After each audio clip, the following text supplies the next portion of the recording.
మా పార్టీ అధ్యక్షులు తెలంగాణ తొలి ముఖ్యమంత్రి కేసీఆర్ గారి ఆదేశం మేరకు ఈరోజు మా పార్టీ నాయకుల బృందం గౌరవనీయులు పెద్దలు శ్రీమతి సత్యవతి రాథోడ్ గారు, ఎమ్మెల్సీ గారు, మాజీ మంత్రి శ్రీనివాస్ గౌడ్ గారు, గౌరవనీయులు సంగారెడ్డి ఎమ్మెల్యే చింతా ప్రభాకర్ గారు, గౌరవనీయులు జహీరాబాద్ ఎమ్మెల్యే మాణిక్రావు గారు, గౌరవనీయులు బోత్ ఎమ్మెల్యే అనిల్ జాదవ్ గారు, గౌరవ కుత్బుల్లాపూర్ ఎమ్మెల్యే సోదరులు కేపీ వివేకానంద్ గారు, గౌరవ ఎమ్మెల్సీ షంబీపూర్ రాజు గారు, గౌరవ ఎమ్మెల్సీ నవీన్ కుమార్ రెడ్డి గారు, అదేవిధంగా మాజీ శాసనసభ్యులు గౌరవనీయులు రామావత్ రవీంద్ర కుమార్ గారు, అదేవిధంగా క్రాంతి గారు, ఇంకా చాలామంది నాయకులు, కార్పొరేషన్ల చైర్మన్లు, ఇంకా చాలామంది మా జాన్సన్ గారు,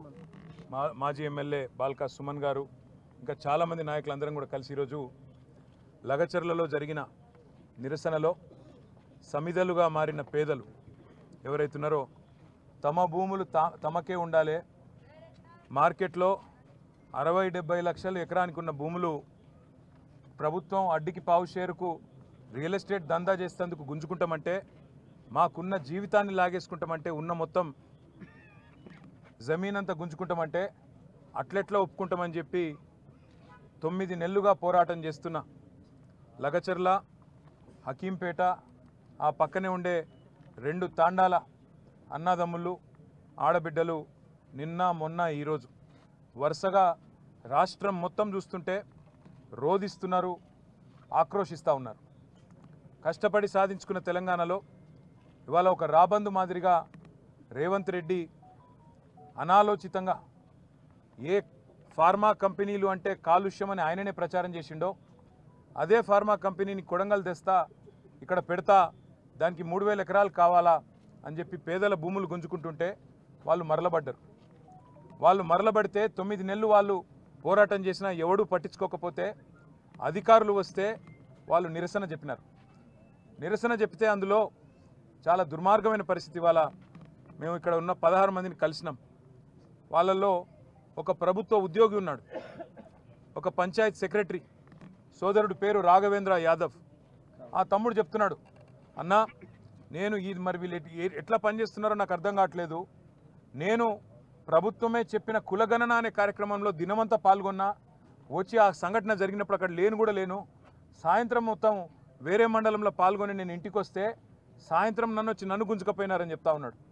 ఇంకొక తమ్ముడు ఇంకా దారుణం. అదైతే అసలు ఆయనకు సంబంధం లేదు, ఆయన ఎక్కడో వనపర్తిలో ITI చదువుకుంటున్నాడు. ఆ పిల్లోడు ఒక గిరిజన పిల్లగాడు. ఆయన బస్సు ఎక్కి వనపర్తిలో ఈ సంఘటన జరిగిన తర్వాత మా ఇంటోళ్ళు ఎట్లున్నారో అని చెప్పి సాయంత్రానికి చేరుకున్నాడు. సంఘటన అంతా అయిపోయిన తర్వాత ఆయనను పట్టుకపోయి ఈరోజు జైల్లో తీసుకొచ్చి పెట్టినారు. మేము అడిగినాం ఏం జరిగింది అని. ఏం జరిగింది అంటే వాళ్ళు చెప్పేది ఒకటే, అన్న మొత్తం 60-70 మందిని మొదలు అరెస్ట్ చేసినారు, 2 DCMలలో ఎక్కించుకొని తీసుకొని పోయినారు. మా దుద్యాల మండల కాంగ్రెస్ పార్టీ అధ్యక్షుడు, ఆయన పేరు శేఖరు, ఆయన అనుచరులు కూడా ఈ దాడిలో పాల్గొన్నారు. ఎందుకంటే కాంగ్రెస్ వాళ్ళ భూములు కూడా పోతున్నాయి. వాళ్ళ పేర్లు కూడా చెప్పినారు మాకు, రమేషు, ఇంకా 4 పేర్లు చెప్పినారు సార్. పేర్లు నరసింహులు, రమేషు, ఇంకా రాములు నాయక్ అని కాంగ్రెస్ వాళ్ళు వాళ్ళ భూములు పోతుంటే వాళ్ళు దాడి చేసినారన్న.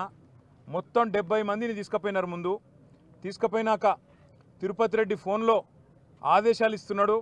ఒక రాజ్యాంగేతర శక్తి, ముఖ్యమంత్రి అన్న కావడమే ఆయనకున్న అర్హత, ఆయనకి ఏ పదవి లేదు, ప్రజాప్రతినిధి కాదు. కలెక్టర్లు ఆయన ముంగట మోకరిల్లాల. ఇవాళ అధికారులు మొత్తం RDOలు, పోలీసోళ్ళు ఆయన చెప్పినట్టు ఆడాల. కొడంగల్కు ఆయన చక్రవర్తి, రారాజు. రేవంత్ రెడ్డి కాదు, అక్కడ రేవంత్ రెడ్డిది ఏం చెల్లదట, తిరుపతి రెడ్డిదే నడుస్తుందట.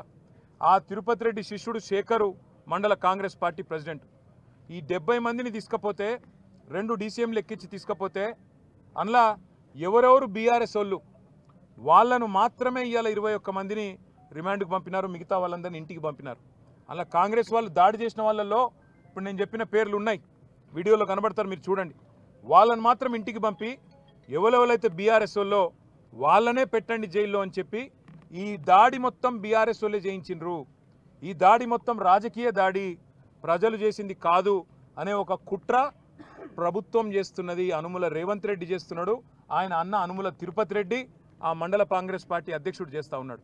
వాళ్ళ బీఆర్ఎస్ వాళ్ళనే తీసుకొచ్చి జైల్లో పెట్టడం అంటే వాళ్ళ ఉద్దేశం ఒకటే, తమ చాతగాని తనాన్ని 9 నెలలుగా తమ ప్రభుత్వం విఫలమైన పద్ధతిని ఇవాళ దాచుకోవడానికి ముఖ్యమంత్రి నియోజకవర్గంలో అధికారులకు జరిగిన పరాభవానికి ఇవాళ ఏం చెప్పాలనో తెలియక సిగ్గు లేకుండా దీనికి రాజకీయ రంగు పులిమి వాళ్ళని బెదిరించే ప్రయత్నం చేస్తూ ఉన్నారు. ఇంకా అరాచకం ఏంటంటే 21 మంది మొత్తం ఎస్సీ ఎస్టీ బీసీ రైతులు, ఒక ఆయన విష్ణువర్ధన్ రెడ్డి అని ఆయన కూడా ఉన్నాడు, ఆయన కూడా పాపం ఇంట్లో ఉన్నాడు. వాళ్ళందరినీ పిచ్చి కొట్టుడు కొట్టినారు, చిత్రహింసలు పెట్టినారు, 3rd డిగ్రీ టార్చర్ పెట్టినారు. కొడంగల్ సిఐ, కొడంగల్ ఎస్ఐలు, వికారాబాద్ ఎస్పీ ఆయన పేరు నారాయణ రెడ్డి, వీళ్ళంతా కలిసి వీళ్ళను చిత్రహింసలు పెట్టినారు. 3 గంటలు కొట్టినారు. ఒక్కొక్కరిని చూస్తూ ఉంటే ఇప్పుడే మా అక్క చెప్పినట్టు కాళ్ళు చేతులు కమిలిపోయి ఉన్నాయి. మేము అడిగినాం, మరి ఎందుకు మెజిస్ట్రేట్ ముంగట చెప్పలేదు, కొట్టినాడు ఎందుకు చెప్పలేదు అన్నాం. మీరు చెప్తే మళ్ళా కొడతాం, మీ ఇంటికి పోయి మీ ఇంటోళ్ళని కొడతామని చెప్పినారు. మిమ్మల్ని మళ్ళా కొడతాం, జైల్లో కొడతాం, ఇంటికి పోయి మీ ఇంటోళ్ళని కూడా కొడతామని చెప్పినారు. ఎంత అమానవీయంగా, ఎంత క్రూరంగా అంటే ఇంటి మీదికి వీళ్ళనేమో జైలుకు పంపినారు.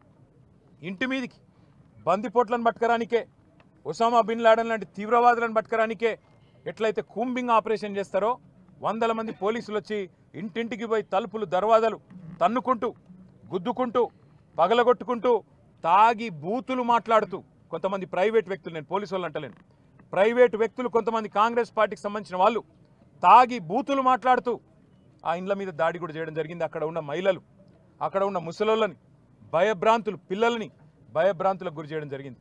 వాళ్ళ రేవంత్ రెడ్డి కాంగ్రెస్ పార్టీ ఒకటి గుర్తుపెట్టుకోవాలా, భూమి మీద ఎవడు శాశ్వతంగా ఇక్కడే ఉండడానికి రాలే. నీ పదవి కూడా 5 ఏళ్ళే.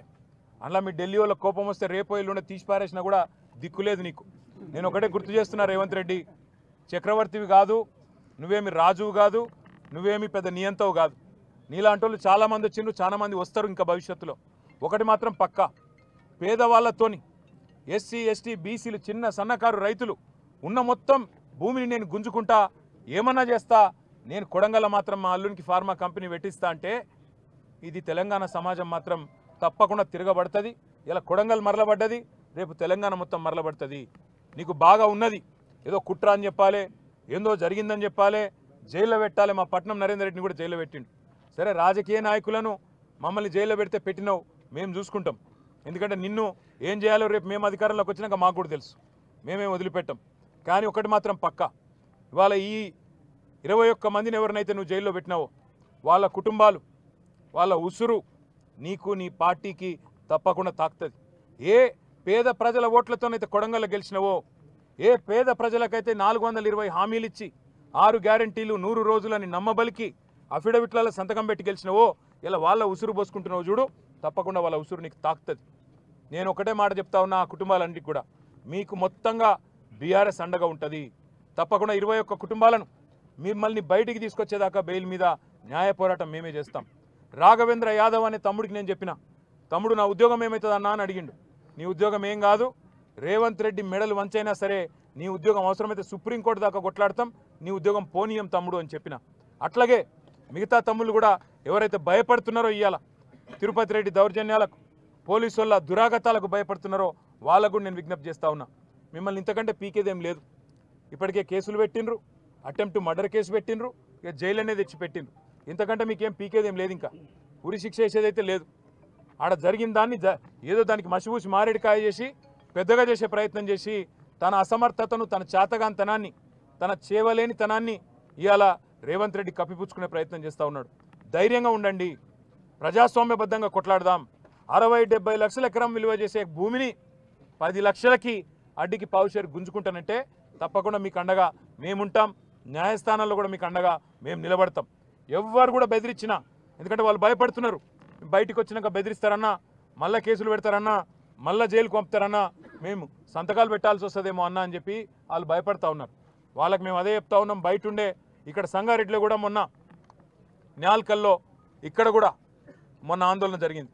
రేవంత్ రెడ్డి అనాలోచిత నిర్ణయాల వల్ల ఫార్మా సిటీ అని కేసీఆర్ పెడితే హైదరాబాద్ దగ్గర 14,000 ఎకరాలు సేకరిస్తే అది వద్దు, రద్దు, అక్కడ రియల్ ఎస్టేట్ దందా చేస్తా, మా అన్నగాన్లకు అక్కడ మా తమ్ముళ్లకు నేను భూముల స్థాపన చేస్తా, ఫార్మా విలేజ్ల పేరిట ఇక్కడ సంగారెడ్డి జిల్లా న్యాల్కల్లో, అక్కడ కొడంగల్లో ఇంకా అట్లనే మిగతా తెలంగాణలో కూడా ఒక 20 ఫార్మా విలేజ్లు పెడతా అని చెప్పి ఏదైతే ఇవాళ రేవంత్ రెడ్డి కొన్ని వికృతమైన అనాలోచితమైన ఆలోచనలు చేస్తూ ఉన్నాడో ఈ విషయంలో సంగారెడ్డి రైతులైనా సరే, నాల్కల్ రైతులైనా సరే, కొడంగల్ రైతులైనా సరే ధైర్యంగా ఉండండి. మీకు బీఆర్ఎస్ ఉన్నది, మీకు కేసీఆర్ ఉన్నాడు, మర్చిపోవద్దని చెప్పి నేను విజ్ఞప్తి చేస్తా ఉన్నా.